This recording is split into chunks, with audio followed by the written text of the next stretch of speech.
Bharatiya Janata party में आ रहे नए नेताओं वैचारिक मुद्दों पर मुखर होना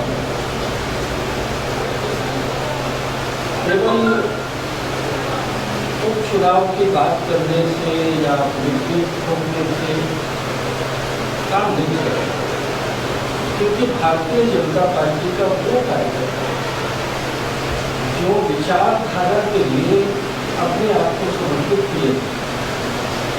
वो कार्यकर्ता नए नेताओं को मन से तभी अंगीकार करता था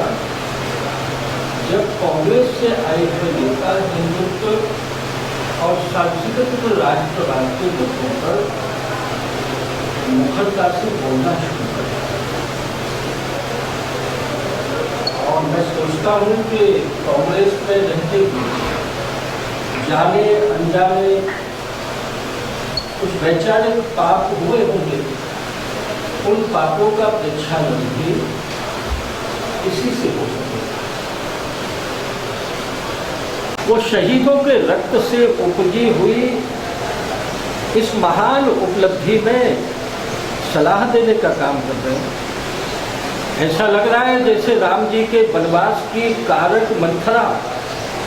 जिसके कारण राम जी को वन वन भटकना पड़ा, 14 वर्ष का संघर्ष करना पड़ा। वो जब रावण पर विजय पाके अयोध्या में आए और राम राज्य होने की तैयारी हुई, तो इन बयानों को सुनकर ऐसे लगता है कि उस काल में भी कहीं मंथरा खड़ी होकर मैनेजमेंट की बात कर रही होगी, वो सुझाव दे रही होगी, कुछ कहते में शर्म भी आनी चाहिए। और इसलिए ये पाप जो कर रहे हैं, वो नेता हो या नेताओं के मुखौटे बनकर कोई साधु वेशधारी हो, ये पापों को और इस अपराध को देश का करोड़ों हिंदू समाज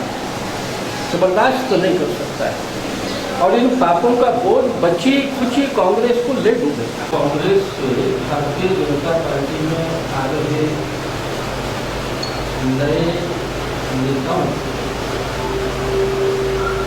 वैचारिक मुद्दों पर मुखर होना एवं उपचुनाव की बात करने से या विपरीत होने से काम नहीं करेगा, क्योंकि भारतीय जनता पार्टी का वो कार्यकर्ता जो विचारधारा के लिए अपने आप को समर्पित किए, वो कार्यकर्ता नए नेताओं को मन से तभी अंगीकार करता था जब कांग्रेस से आए हुए नेता हिंदुत्व और सांस्कृतिक राष्ट्रवाद के मुद्दों पर मुखरता से बोलना शुरू कर। और मैं सोचता हूँ कि कांग्रेस में रहते हुए जाने अनजाने कुछ वैचारिक पाप हुए होंगे, उन पापों का प्रक्षालन भी इसी से हो सके। वो शहीदों के रक्त से उपजी हुई इस महान उपलब्धि में सलाह देने का काम कर रहे हैं। ऐसा लग रहा है जैसे राम जी के वनवास की कारक मंथरा, जिसके कारण राम जी को वन वन भटकना पड़ा, 14 वर्ष का संघर्ष करना पड़ा। वो जब रावण पर विजय पाके अयोध्या में आए और राम राज्य होने की तैयारी हुई,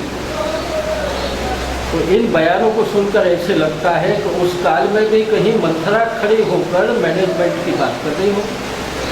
वो सुझाव दे रही होगी, कुछ कहते में शर्म भी आनी चाहिए। और इसलिए ये पाप जो कर रहे हैं, वो नेता हो या नेताओं के मुखौटे बनकर कोई साधु वेशधारी हो, ये पापों को और इस अपराध को देश का करोड़ों हिंदू समाज